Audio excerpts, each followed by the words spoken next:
Breaking news right now. Moments ago here at a federal courthouse in Los Angeles, a judge sentencing a scuba boat dive captain to 4 years behind bars, 3 years supervised release for criminal negligence after 34 people died in a fire aboard his vessel. The dive boat captain, Jerry Boylan, who abandoned the ship during that fire, is the one sentenced. Let's listen in to U.S. Attorney Martin Estrada. FBI, ATF, and U.S. Coast Guard. 34 innocent people died because of this defendant, Jerry Boylan. Because of this defendant's actions, 34 brave people, wonderful people, husbands and wives, sons and daughters, cousins, friends, grandchildren, are not with us here anymore. And the people they left behind, the families, their loved ones, will have to live with that pain for the rest of their lives. I want to be very clear that what happened here in this incident was not an accident. This was a criminal act. If this defendant had not failed to take basic security measures, those victims would still be with us here today, and all these families behind me would not have to suffer the grief that they have been going through. This defendant could have done many things to avoid this tragedy. If this defendant had only trained and drilled his crew on the firefighting equipment that was on the ship, powerful firefighting equipment, including hoses, including pumps, with a limitless supply of water. If he had trained them to use that equipment, this tragedy could have been avoided. If he had had a night patrol, a basic measure to have someone awake at night to catch if something went wrong, that person could have caught this fire, tried to stop it, tried to warn the victims, and this tragedy wouldn't have occurred. And this ship had an intercom system. If this defendant had used that intercom system to warn the victims on that ship, to tell them that he was going to abandon them, they would have had a fighting chance to survive. But this defendant failed to do any of those things, and that's why we're here today. How do you feel about what the judge decided? 4 years behind bars, 3 years supervised release. I know that's not what you wanted. How do you feel about it? This defendant never accepted responsibility for his actions, but he was convicted. Thankfully, a jury convicted him for his crimes, and today he's been sentenced to 4 years. And certainly, 4 years was not what we wanted. We wanted 10 years. We thought the appropriate sentence was 10 years in this case. But the sentence is determined by the judge. We respect that process. The judge determines the sentence. But certainly we thought 10 years was appropriate here. But let me say this, and this is important. The conviction and sentence here are important, but we recognize no conviction and no sentence can bring back these victims. And no conviction or sentence can alleviate the tremendous pain that these families have gone through and will continue to go through for the rest of their lives. But the conviction does matter because it shows there is accountability. It shows that for those who have an obligation to keep people safe, when they fail in that obligation, there will be consequences. And another important thing about this case, I want to recognize and acknowledge the strength of the victims' families and loved ones who are behind me. It took incredible courage to go up there and speak to the court. It took incredible patience to sit through this process. The legal system takes time, and they were patient throughout this process. And I'm grateful for their courage and for the faith they showed in my office to bring them justice. I also want to acknowledge the trial team in this matter, the Assistant United States Attorneys who worked so tirelessly on this case. They are also standing behind me. Those are Assistant United States Attorneys Mark Williams, Brian Fairstein, Matt O'Brien. Also, I want to acknowledge Alex Robbins, and I want to acknowledge Juan Rodriguez for his important work in this case. And finally, I want to acknowledge the various agencies that worked on this case, the FBI, the ATF, the Coast Guard, as well as the Ventura Fire Department and the Santa Barbara Sheriff's Office. So bring charges Sir, is it against possible anybody for us else, to, criminal charges against anybody else in connection with this have one of the fire? family members of the victim step up? We've achieved justice in this case. We believe we've achieved justice for the victims in this case. Certainly, as I mentioned, we believed a 10-year sentence was appropriate, but we respect the process, we respect the legal process, and believe the conviction here does matter. Deterrence factor was one thing that was mentioned in the court numerous times by the prosecutors. Do you think this sentence sends that message to the diving industry, to, if you will, the maritime industry, on how you treat passengers?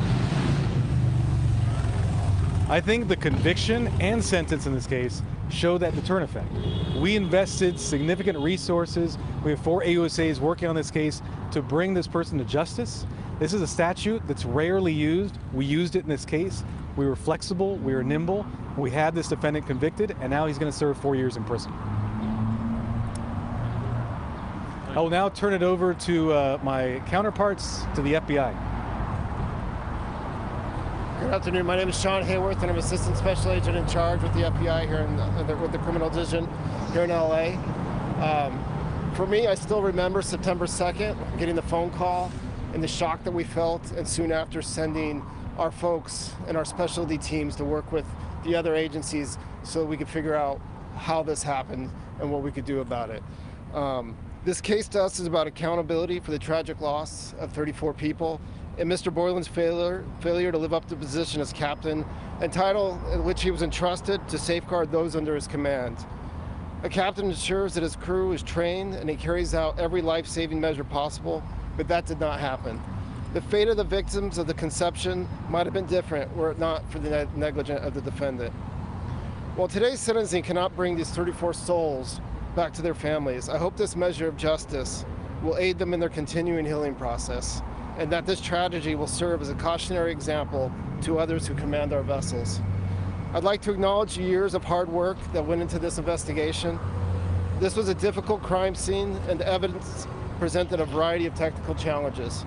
I'd like to say thank you to our investigators at the Coast Guard, Santa Barbara Sheriff's Department, the ATF, and the FBI, including our FBI USER, our underwater diving team, and to the prosecutors who stayed the course over these almost 5 years of this investigation. I know this case affected many of them deeply. Thank you. I'd like to introduce the U.S. Coast Guard Investigative Service, SAC, Randy Thompson. One more time, your name, sir? My name is Sean Hayworth. Hey, good afternoon, everyone. I'm Special Agent in Charge, Randy Thompson, with the Coast Guard Investigative Service in the Pacific region. I would like to thank all of our law enforcement partners and the Department of Justice with the U.S. Attorney's Office for all the support and help in getting this case brought to a successful conclusion. But most of all, I'd like to acknowledge the victims and their families in this terrible tragedy. Nothing that we've done could I hope bring back any solace to what the loss that they've had, and it's just a terrible tragedy. And I hope that the maritime industry takes significant notes from what has happened here today, and makes changes that need to happen to make the industry safer for everyone. Thank you. Is he going to still hold his captain's license after he serves his sentence? No, sir. Good afternoon, everybody. My name is Jose Pedro. I'm the Acting Assistant Special Agent in Charge here in Los Angeles. I want to thank everybody of the partners here, U.S. Attorney's Office, FBI, Coast Guard, and everybody who worked this case. But I want to thank the ATF National Response Team, who responded within 24 hours of this tragedy and were on scene, working hand in hand with our partners, trying to resolve this tragedy. Their work didn't stop here. They worked for over 2.5 years back in Maryland in our research lab, where they actually constructed a model of the ship out there, and they did over 100 tests. And I hope at the end that the family can get some of the answers they deserve. Again, I mean, there's no words to quell their pain, but I just hope that we all learn from this tragedy, and we'll never see anything like this happen again. Thank you. We have time for just a few more questions, and then we'll open the floor to the families if they want to talk. Any questions? Can you talk about supervised release and what that involves? Sure. So when the defendant is under supervised release, the probation office will keep them under supervision, and if they commit other illegal acts or violate the conditions of their supervised release, then they can be brought back before the court and potentially receive more time in prison. Does that mean an ankle monitor? Like between now and his hearing in July, what is his life like? Is he completely right? So during the time now, he's under what's known as pretrial supervision. So there's an office that supervises his actions and makes sure he's not violating any terms. I don't know the exact terms off the top of my head, but he is under supervision now and certainly will be after he serves his prison sentence. Any other questions? Thank you. Okay. I think we're done here. So.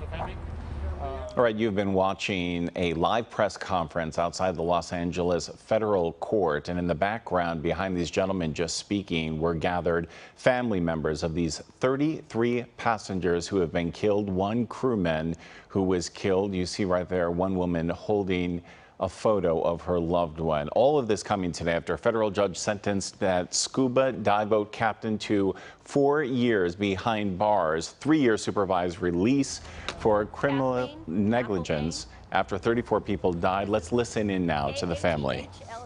N. McIlvain, MC, capital I-L-V-A-I-N, and my husband is Clark McIlvain. Yeah. Sure.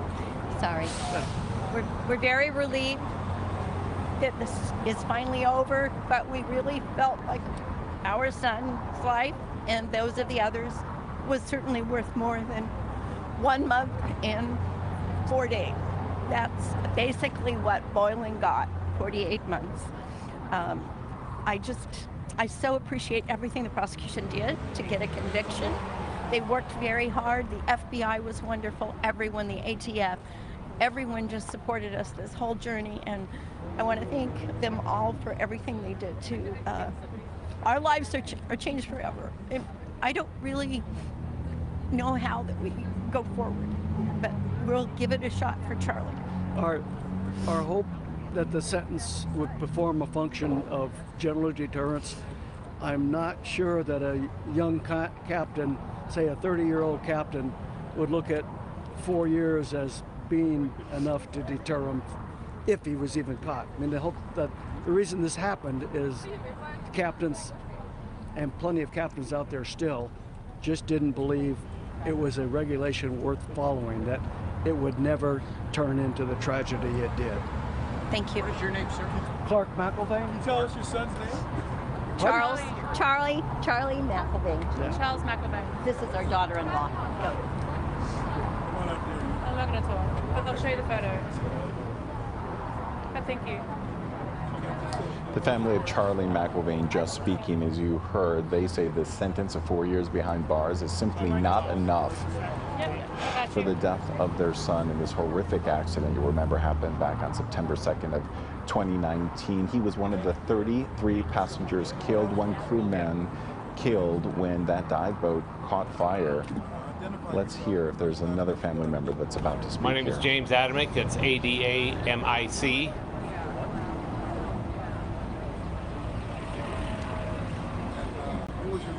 I lost my sister, Diana Adamick, brother-in-law, Stephen Salika, and niece, Tia Salika. What are your thoughts about what transpired in court? I don't care much about the sentence. What angers me is that his statement, is that Jerry Boylan's statement was not an admission of responsibility. It was that he felt sadness over the loss. Well, who doesn't? Everybody, when I see a loss of life anywhere, I feel sadness over that. He never once said, I was wrong. And that's the part that angers me tremendously. He never accepted responsibility for his role in this. He never has, and I doubt he ever will.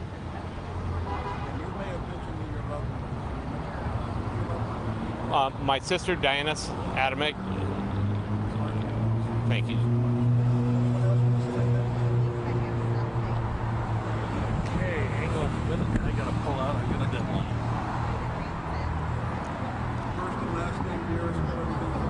Hi, I'm Susana Solano Rosas, Christina Cuitasol, Carla, Suheidi Pompa, just me. Okay, Susana Solano Rosas. S-U-S-A-N-A, last name S-O-L-A-N-O, space R-O-S-A-S. My loved ones were Evan Solano Cuitasol, Angela Solano Cuitasol, Nicole Solano Cuitasol, and their dad, Michael Storm Cuitasol. We lost four. My 3 daughters and their dad.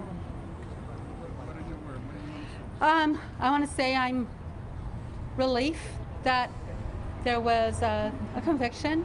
I want to say thank you to the legal team that got the conviction and worked really hard for it. I'm disappointed, very, very disappointed in the sentencing of 4 years and 3 years probation for the loss of 34 lives. It's I've lost my belief in our justice system that we have here in our country, because I would have expected at least 10 years.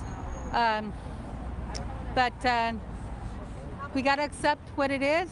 There was a trial, and I'm accepting the conviction. I'm saddened that he didn't get arrested and had to do the time, and that we have to come back another time for more hearings. Thank you. Thank you very much. Thank you. All right, another family member just speaking again of disappointment at this 4-year sentence.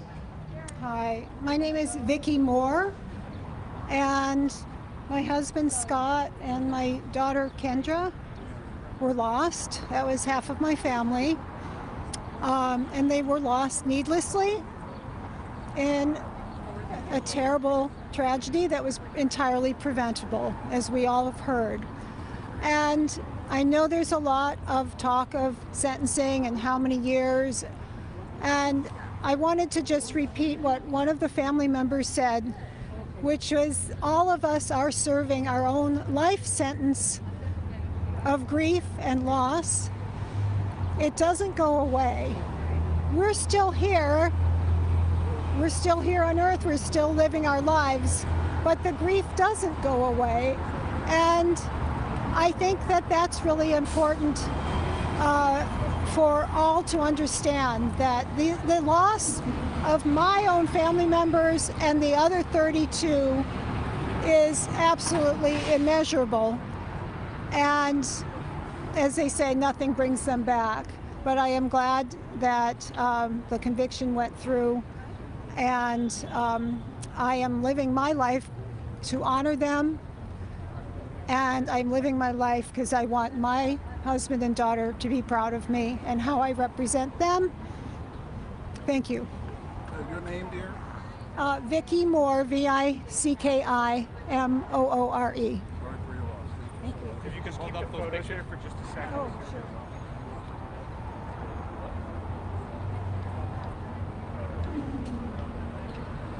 Again, you have been listening to the family members of the 33 passengers killed aboard a dive boat in 2019, listening to them react after that captain who abandoned the ship, prosecutors say, without so much as lifting a single fire extinguisher or notifying passengers through the PA system.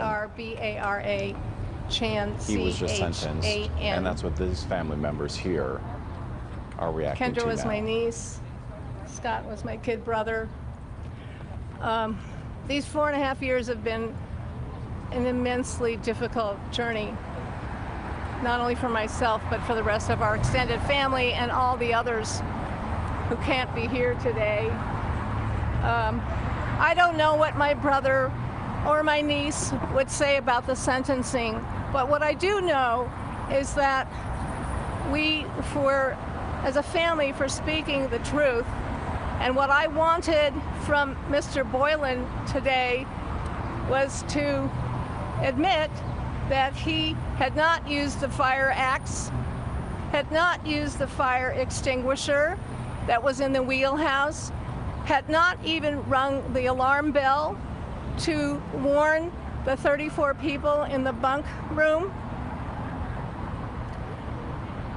And, you know, maybe he had bad health, but he should have been thinking about his passengers before jumping off the boat and commanding his crew to leave the boat as well. I was not attached to a sentence, but I am attached to atonement. I want Mr. Boylan to admit what he did and to atone for his negligence and not following the law. Thank you, dear. Thank you. Sorry for your loss. I'd like to say something. My name is Rain Chan Kalin, R-A-I-N, last name CHAN-KALIN. Kendra was my baby cousin, and this is my Uncle Scott. I think, I don't think that we don't all agree, and it was, I just want to take this opportunity to say that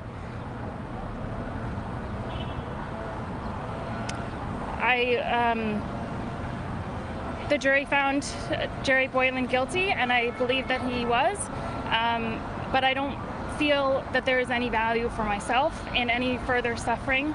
I think that, like other people have said, we now are living a lifetime sentence of pain and grief, and I think that there is compassion in all of us for everyone who was involved that night, whether they were responsible or not.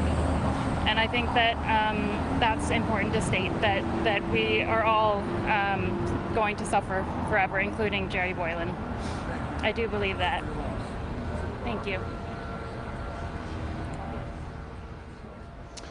All right, it looks like most of the family members there have spoken after 70-year-old Captain Jerry Boylan was sentenced to 4 years behind bars for the 2019 deaths of 34 passengers aboard his ship just off of Santa Cruz. 33 of them were just passengers. One was a crewman. He was sentenced to 4 years behind bars. And a key point, after his 2023 conviction, he never admitted any guilt and never apologized to the families. Many of the family members, after the sentence came down today, saying that that is one of the more painful parts. Of course, we'll continue to follow this and have the very latest coming up on KCAL News at 4. There is other news to get to today. Our other top story is early this morning, law enforcement moved in and took down a large encampment on the UCLA campus.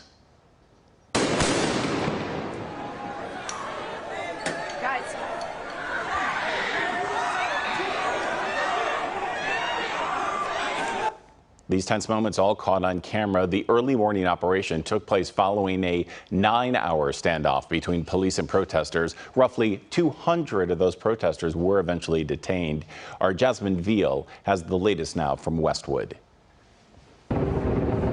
I just arrived to the campus of UCLA, and it is eerily quiet here as everyone is being encouraged to work remotely, take classes remotely, after the encampment was dismantled here that has been with these pro-Palestinian protesters for about a week now. Behind me you can see some of the campus safety officers that have gathered in front of this hall. I'm about to head up the stairs here to the quad area where this encampment had been set up for days, and you can see there are some trash cans, and as I get closer, some of those barriers that have been left here in place. I just spoke to the CHP, who told me that they plan to remain here as a presence all day as they anticipate those protesters to come back. So they're going to remain here with the allied agencies. They were called here by the UCLA Police Department to help with the dismantling, to help get these pro-Palestinian protesters off the campus, which happened early this morning. The notice to disperse was issued last night around 6 p.m. and I'm stopping as I'm about to head up these stairs where more barriers have been placed, and there are still like some random people, just groups that I've noticed still gathered with the Palestinian flags as they kind of pick up their stuff people, some have been carrying arms full of gear and water that it looks like they are also taking away from the encampment that is now being cleared out by the university and cleaned up. I mean, that's the focus today as well. The CHP told me that this incident is in the hands of the UCLA Police Department, but they are staying here to assist to assist with any kind of effort and any kind of issues that may pop up today. So again, these pro-Palestinian protesters, some students, we're hearing some may not have been students, but they've been calling on the universities, as we've seen across the country, calling on this university as well to sever ties with any companies that support the war in Gaza, to end any connections they have with Israel. And so that has been what they've been asking for. There was even early last week, a statement by the university saying that they would allow protests to continue peacefully, but if it jeopardized the safety of any of the students, that they would take action. And that is what happened last night around 6 p.m. when the police presence, when those officers moved in. So far, taking over 130 people into custody, taking them out, hands zip-tied onto buses where they will be processed. I've been talking to a professor who's going to meet me here. He was one of those arrested. He wanted to go home, take a shower, come back, and tell me what it was like. He said things got violent here Tuesday night when those who support Israel, he says, showed up. And it took the university and police a long time to separate and to prevent any of those attacks from happening. So he's very upset about what took place Tuesday night here. And of course, he says that they should be allowed to protest and continue to take a stand against the war in Gaza. So you can hear some of the choppers overhead, and behind me, the cleanup that is taking place here on the campus of UCLA. We'll have the latest for you coming up at 4 and 5 on KCAL News. All right, thanks a lot, Jasmine. We'll see you tonight at 4. The protesters that were detained were taken to the Twin Towers jail in downtown Los Angeles to be processed by sheriff's deputies. We spoke to an assistant public defender with LA County.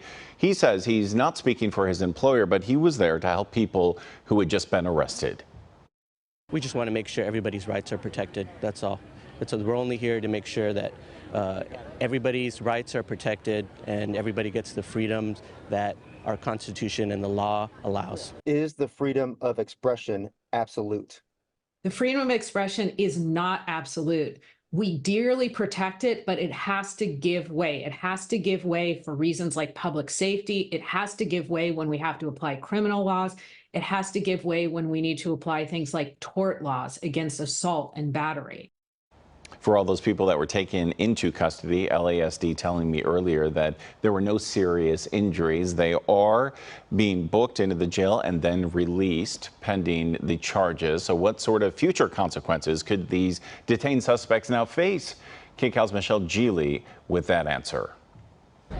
I'm at the encampment today at UC Irvine, and behind me here, this student who is a senior on this campus, Sarah Khalil, is someone who I spoke with about the potential impacts as she gets ready to graduate of participating in an event such as this, these encampments. Now, the one that we see here at UCI has been very calm. There has been no violence reported, unlike the situation on other campuses. But what we were curious to find out today, and what we talked to her about, was whether she's thinking about her future and how taking part in a situation such as this, posting about it on her social media and Instagram pages, might impact her getting a job in the future. She says that she wants to become a marriage and family counselor, a therapist for the Muslim community. She tells me that she's of Lebanese and Palestinian descent, and this is very, very important to her. As a matter of fact, she helped organize the encampment here on the UC Irvine campus. So again, as I said, she's set to graduate in June. She doesn't know if there will be any repercussions as a result of her participating in this. She's been sleeping here on campus. As we said, there has been no violence that we have seen at UCI, no dispersal orders given yet. But again, the subject of our story today is learning about her future. Her family has certainly talked to her about this. They're concerned about her safety and also about her future. And these are the things that we talked to her about, whether she's thinking about job interviews and if in fact her future employers might be looking at her social media, and if she is arrested, what sort of repercussions she might face, at least in the work world in her future. All right, thanks a lot, Michelle Geely. And stick with CBS News Los Angeles for the very latest today at UCLA and college protests that are happening across the entire country. Well, 2 miniature ponies thought to be safe behind gates of their own ranch were shot and killed. Our Joy Benedict has that story from Colton. Just a horrific discovery for a property owner outside of Colton in Riverside County. It was here on this 20 acres that he owns that he had 2 small ponies who roamed very freely. But what he learned was both of his ponies died in the last couple of days, and he says they were both shot. He last saw the ponies alive on Friday when he was out here working the land. On Monday, someone had come to work on something for him and said he found one of the ponies dead. That pony's name was Trigger. They say what they discovered was that Trigger had a bullet wound that went through one side of his neck out to the other side of the neck, and he died. They buried Trigger, and then they started looking for the second pony. They didn't find the second pony until yesterday, and they say that pony, a female pony by the name of Brownie, had also been shot. She was found in the ravine here, although they're not sure exactly what happened or what prompted anyone to open fire on 2 ponies simply sitting here on their own property. They're, of course, very, very heartbroken by this situation. The Riverside County Sheriff's Department is looking into this as they're trying to figure out what happened or who did something like this to these 2 ponies, but certainly just a devastating situation for this property owner who says the ponies would follow him around like dogs all over the property when he was out here working. He said he originally bought the ponies in hopes that his 4-year-old grandson could soon be able to ride them, although he wasn't able to do so yet since he was so little. Certainly that dream is now gone. Certainly wanting to find more information on exactly what happened in this situation. So if you know anything or anybody who lives in this community, they are asked to contact the local sheriff's department if they heard of any sort of gunshots or anything like that in this area sometime over the weekend. But again, both ponies were found dead here in the last couple of days, and the homeowner says it was because of gunfire. So we'll continue to follow this story throughout the day. Of course, Joy will have the latest beginning tonight at 4. Turning to the weather now, a very gray and gloomy start to the day, but the sun is starting to peek out in parts of the Southland, and we're unfortunately also tracking coming rain. Alex Biston has all the details with our next weather forecast. Say it isn't so, Alex, this weekend. I know. What? Well, you know, we do have a chance for some light rain to develop as we head into this weekend. We've got a system that's going to be passing to the north of us. But, you know, I want to break down what you can expect, of course, as we head through the next few days. We've got temperatures in the low 70s across Los Angeles tomorrow. So we'll start off the day with low clouds, fog. We'll see sunshine as we head into the afternoon. Now, again, that system passing to the north, that is going to bring us a chance for a little bit of light rain as we head into this weekend, primarily as we head into Saturday night, possibly early Sunday. We'll see the low clouds and fog again. The marine layer is going to increase. Temperatures cool off too. We've got temperatures dropping down to the 60s this weekend and then a rebound as we head into next week as temperatures will be back into the 70s. So low 80s for Friday across the valleys. That turns into low 70s Saturday. Temperatures bottom out on Sunday, and then we will slowly see temperatures start to rise yet again as we head into next week. So yes, do not be surprised if you encounter a little bit of wet weather as we head into this weekend. Here's a breakdown of your 7-day forecast across the desert, the mountain communities, and the coastline. At the beach, we will see fog in the morning, sunshine in the afternoon, more clouds this weekend. Temperatures cool off, and then a slow rebound as we head into the middle of next week. Ross? All right, the rain, not so good, Alex, but I'm down for the rebound coming after. This has been the Rundown. Thanks so much for joining us. We'll look for you here again on KCAL News at 4 here on CBS Los Angeles.